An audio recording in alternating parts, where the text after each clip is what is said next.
আমি আমি আমি চাই কি বাইদা ছেড়ে গেলে আমি বাইদা ছেড়াদের বিয়া করবো না, করলে গৃহস্থ ছেড়াদের করবো। গৃহস্থ ছেলেদের ভিতর করবেন। যদি আমাকে সাহায্য করতে পারেন তাহলে আমাকে কেউ সাহায্য করেন, হেল্প করে পরে আমি দেখবো। তা আপনার যদি মনের সাথে মন মিলে যায় তাই আমি বিয়া বসবো আপনাদের কাছে। দর্শক ভাইয়েরা,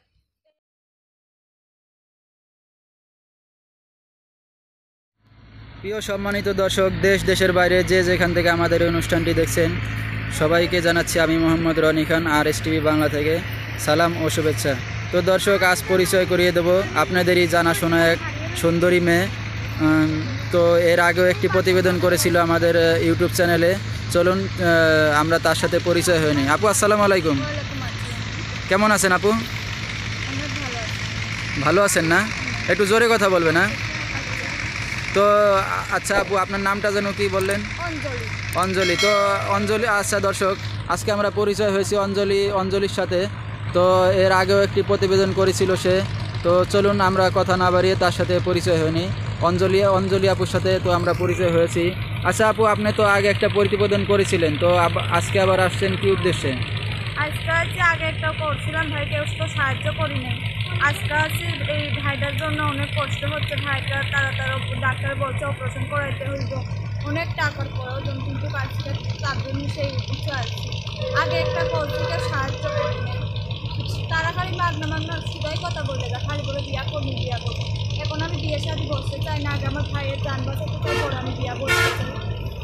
এখন অনেক কষ্টের মধ্যে আছি ভাই, কেউ যদি কোনো ভাই যদি সাহায্য করতো তাহলে ভালো হতো। পরের বাড়ি কাজ করি, কাজে যাই, ভাইটার জন্য যন্ত্রণায় যাইতেও পারি না। ভাইটা খালি কান্নাকান্তি করে, তার জন্য যাইতে পারি না। পরের বাড়ি কাজে যাই, মানুষে বকা দেয়, এই 500 টাকা করে ভাড়া দেয়, 2 মাসের বাকি ভাড়া আছে, তাইতে আইসি আজকে। তো এর আগে যে একটি প্রতিবেদন করছিলেন আপনি, তো ওইতে কোনো সাহায্য সহযোগিতা পান নাই? না, ওইটার কোনো সাহায্য সুযোগ পাইনি। তারা খালি ফোন দিয়ে বলে কি যে বিয়া করবো। আগে আমার ভাইয়ের যান বাঁচামু, পরে আমি বিয়া করবো। তো আপনার ভাই কি এখন হাসপাতালে নাকি বাসায়? বাসায় আছে। টাকার জন্য ভাইকে হাসপাতালে নিতে পারি নাই। টাকার জন্য। তো এর আগেও প্রতিবেদন আপনি করছিলেন, তো আপনার বাবা মা নাই না? না, আমার বাবা মা কেউ নাই। বাবাটা মারা গেছে, অ্যাক্সিডেন্ট হয়ে রিক্সা চালাতো। মাটা পাগল হয়ে জানি কোন দেশে চলে গেছে, মাটাটাকে আর খুঁজে পাই নাই। তার জন্য এখন ভাইটারে আছে, ভাইটার যান বাঁচাইতে তো হইব। তো আপনি যে এই যে এর আগেও প্রতিবেদন করলেন যে আপনার বিয়ে হয় নাই এখনো, তো আপনার বয়সটা জানি কত বলছিলেন? 16 বছর। তো দর্শক, আমরা আজকে শুনতেছি আবারও নতুন করে অঞ্জলি আপুর জীবনের জানা অজানা কিছু গল্প। সে অনেক কষ্টে পড়ে আবারও আসছে আমাদের ইউটিউব চ্যানেলের সামনে একটি প্রতিবেদন করার জন্য। আচ্ছা আপু, এই যে আমাদের সামনে আবার আসলেন একটি প্রতিবেদন করার জন্য, তো এর আগে যে ভিডিওটা করছিলেন মানে আমাদের ইউটিউব চ্যানেলে, তখন কোনো সাহায্য সহযোগিতা পাইছিলেন? না ভাই, এখন কোনো সাহায্য সহযোগিতা পাই না। তারা বলে কি ফোন দিয়ে যে আগে বিয়া করবো, পরে আপনার ভাইরে আমি চিকিৎসা করাইমু। আমি এখন বিয়া শাদি বসতে চাই না, আগে আমার ভাইরে চিকিৎসা পাতি করাইমু, আমার ভাইয়ের যান বাঁচাইমু, তারপরে আমি বিয়া বসবো। তো আপনার সাথে এমন কেউ যোগাযোগ করছিল যে তোমার ভাইকে আমি চিকিৎসা করাবো, তারপরে মানে বিয়ে করবো, এইসব কোনো কথা বলছিল না? বলে নাই? তারা এইসব কথা বলে না। তারা বলে কি আগে আপনার বিয়া করবো, তারপরে আপনার ভাইয়ের আমি চিকিৎসা সবকিছু করবো। মানে আগে বিয়ে করতে চায় সবাই? হ্যাঁ। তো এই যে বিয়ে করতে চায় আপনি, মানে এতে রাজি হন নাই? না, আমি রাজি হইনি। আর কোনো সাহায্য সহযোগিতা করে নাই তারা? না, তারা কখনো সাহায্য সহযোগিতা করে নাই। সাহায্য সহযোগিতা করে নাই। তো আজকে আপনি আবার আসছেন আমাদের ইউটিউব চ্যানেলের সামনে। তো আপনার বাবা মা তো নাই, তা তো শুনলামই। বাবা মা নাই, তো আপনার ফ্যামিলিও তো আর কেউ নাই? আপনার দাদা দাদি নাই, ওরা কেউ নানা নানি কেউই নাই? তো আপনি যে এর আগে একটা প্রতিবেদন করছিলেন, তো তখন কেউ কোনো প্রেমের প্রস্তাব দিছিল, মানে ভালোবাসার প্রস্তাব দিছিল? আপনার তো এখনো বিয়ে হয় নাই নাকি?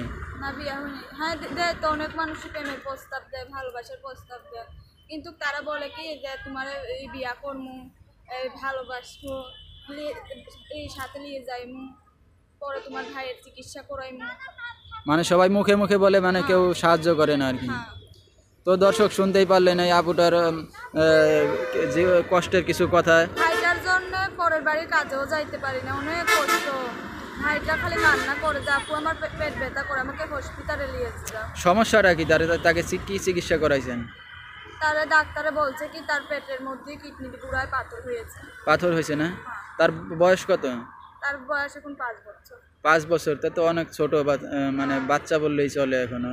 সে এখনো কিছুই বোঝে না, না বোঝার মতোই বললে চলে।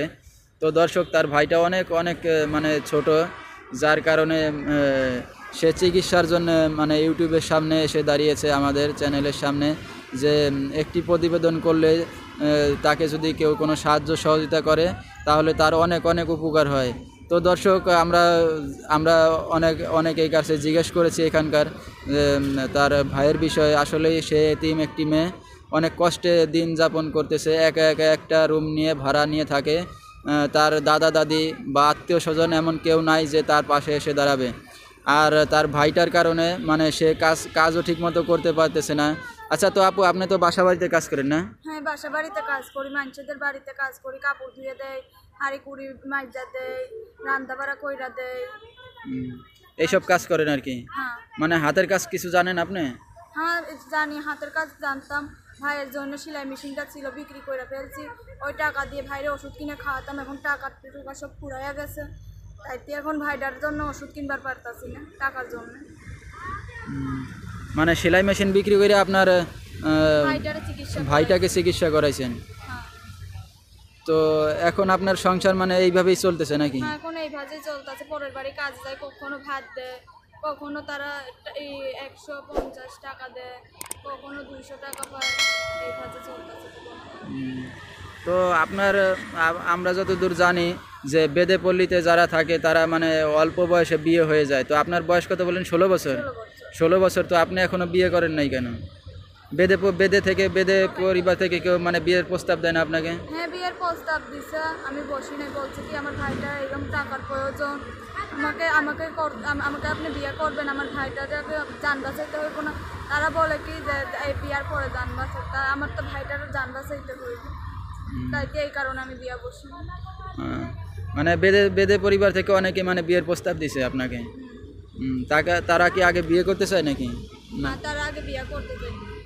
আমি চাই কি বাইদা ছেড়ে গেলে আমি বাইদা ছেড়াদের বিয়ে করবো না, করলে গৃহস্থ ছেড়াদের করবো। গৃহস্থ ছেলেদের ভিতর করবেন? আচ্ছা, তো দর্শক, তার মনে এখন ইচ্ছা আছে একটাই, তার ভাইকে চিকিৎসা করাবে এবং সে তার পছন্দ গৃহস্থ পরিবারের ভালো একটি ছেলেকে সে বিয়ে করবে, যে তার পাশে সারা জীবন থাকবে। এই তো, তার পাশে সারা জীবন থাকবে এবং তার ভাইটাকে আগে চিকিৎসা করে তুলবে, হ্যাঁ, তার সাথে রিলেশন করবে, সম্পর্ক করবে, তারপরে তাকে বিয়ে করবে দেখে শুনে বুঝে। এই তো আপু? তো আপনি যে এর আগে একটা ফোন নাম্বার দিছিলেন, তো সেটা কি এখনো খোলা আছে? মানে ফোন কি কেউ করে? ফোন দেয়, কিন্তু তারা টাকা পাঠায় তো না, খালি ফাউ পেশাল পারে। তো দেখা যাক, আমরা এই আরেকটা পর্ব করি, তারপরে দেখি আমরা দর্শকদের উদ্দেশ্যে কিছু আপনাকে সাহায্য সহযোগিতা করাতে পারি কি না। তো আপু আপনার সাথে যোগাযোগ করবে, তো এখন কি আপনি ফোন নাম্বার দিবেন আবার? হ্যাঁ, আবার তো ফোন নাম্বার। তো আপনি তো বলতে পারবেন না নাকি? না বলতে পারবেন? আচ্ছা, আপনার নাম্বারটা আমি বলে দিব? হ্যাঁ, আপনি বলে দেন। তো দর্শক, অঞ্জলি আপুর নাম্বারটা আমি বলে দিচ্ছি। কেউ যদি কোনো সাহায্য সহযোগিতা বা তাকে হেল্প করতে চান বা তাকে বিয়ে করতে চান বা প্রেম বা ভালোবাসা করতে চান, তাহলে সরাসরি তার সাথে যোগাযোগ করতে পারেন। আমি অঞ্জলির নাম্বারটা দিয়ে দিচ্ছি। আমাদের এই ভিডিওর মাধ্যমে আপনারা ভিডিওটি দেখবেন এবং তা থেকে সংগ্রহ করে নেবেন। তো আমরা বলে দিচ্ছি অঞ্জলির নাম্বার 01715666124। তো দর্শক, এই নাম্বারে আপনারা যোগাযোগ করলে সরাসরি তার সাথে কথা বলতে পারবেন এবং তার জানা অজানা গল্প সরাসরি আপনারা শুনতে পারবেন। তো আমি দর্শকদের উদ্দেশ্যে নাম্বারটা আবার বলে দিচ্ছি, 01771566124। তো দর্শক, আমরা দিয়ে দিয়েছি অঞ্জলির নাম্বারটা ভিডিওতে, আপনারা এইখান থেকে সংগ্রহ করে তার সাথে যোগাযোগ করতে পারেন। আর দর্শক, আমাদের এই অনুষ্ঠানগুলো যদি ভালো লেগে থাকে আপনাদের, তাহলে অবশ্যই আমাদের চ্যানেলটি সাবস্ক্রাইব করবেন এবং পাশে থাকা বেল আইকনটি অন করে দিবেন, যাতে নতুন নতুন ভিডিও চলে যায় সবার আগে আপনাদের কাছে। তো দর্শক, আমরা এত সময় ছিলাম অঞ্জলি আপুর সাথে। তো দেখি অঞ্জলি আপুর শেষ ইচ্ছাটা কি আপনাদের উদ্দেশ্যে। আচ্ছা আপু, এই যে দর্শকদের উদ্দেশ্যে আপনার শেষ মানে কথাটা কি মানে বলেন দর্শকদের? আপনি তো নাম্বারটা দিলেন, তো এখন কি বলার আছে তাদের? ভাই যদি আমাকে সাহায্য করতে পারেন তাহলে আমাকে কেউ সাহায্য করেন, হেল্প করেন, হেল্প করে পরে আমি দেখবো তা আপনার যদি মনের সাথে মন মিলে যায় তাই আমি বিয়া বসবো আপনাদের কাছে দর্শক ভাইয়েরা। তাই আপনারা কেউ যদি আমাকে কেউ সাহায্য করেন তাহলে আমার কেউ সাহায্য করবে। আচ্ছা, তো দর্শক তার শেষ কথাটা আপনার নিশ্চয়ই শুনতে পারছেন। কারোর সাথে কেউ সাথে তার মনের সাথে মন যদি মিলে যায় তাহলেই সে মানে বাকি জীবনটা মানে কাটিয়ে দেবে তার সাথেই, এই তো আপু? হ্যাঁ। আচ্ছা, তো দর্শক আমরা এত সময় ছিলাম অঞ্জলির সাথে। তো সে অনেকই কষ্টে পড়ে আমাদের ইউটিউব চ্যানেলের সামনে আসছিল, একটি প্রতিবেদন করছিল এর আগে, তো আরেকটি প্রতিবেদন করতেছে। তো দর্শক আমরা অনেক যাচাই বাছাই করেই ভিডিওগুলো আমরা ধারণ করে থাকি গ্রামে, দেশের প্রত্যন্ত অঞ্চলে গ্রামগঞ্জে গিয়ে। তো দর্শক আজ এ পর্যন্ত কি আগামী অনুষ্ঠান দেখার জন্য আমন্ত্রণ রইল। এটি আসসালামু আলাইকুম।